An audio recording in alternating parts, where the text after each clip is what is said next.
My name is Andrew Levitt, also known as Nina West. My pronouns out of drag are he, him. My pronouns in drag are she, her. And I am really honored to be here to talk about why the ACLU is important to me. I'm inspired by organizations like the ACLU who are taking this Trump administration head on and making sure that they are fighting for our rights, our First Amendment right to freedom of speech, which in turn greatly affects everything else. Right? I have the freedom to do drag because of my First Amendment right. And that, to me, is powerful and worthy of fighting for. For the most part, you're in really great hands when you go to a drag show because you're in a room full of people who are really comfortable with themselves. And I think inspiring you to find that comfort and that level of security as an audience member. Sometimes they're going to make you question things. Sometimes they're going to make you cheer loudly and forget about the problems in the world at large, or even make you stop and take stock of the life that you have. But drag as an art and as a form of expression is so powerful because really what it does at its core, which is something that relates to the ACLU, is it is community building, and it is community defining, and it allows people to find where they belong and take space. That's freedom to me, right?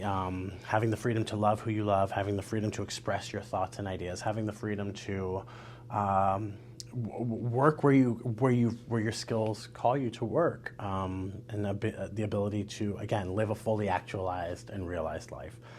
And I think drag is such an interesting art form in this context because we are the creators of our own art, as we see it in the world, as we place it to exist. We are our own creators. It's like almost like a Shangri-La, if you will, right? Because we don't live in a world where we get to do that necessarily, and that's why it's so important to fight for those things. And I think that's why people are so afraid of drag as an art form, of trans people who live their lives authentically, who have the ability to stand in their truth and be brave.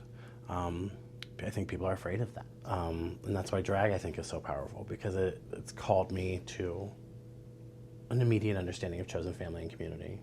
And more so than ever, I think that's what we're called upon to do right now, is to stand in this storm and be bastions of hope and joy, and challenge those who refuse to see us, keep shining our light.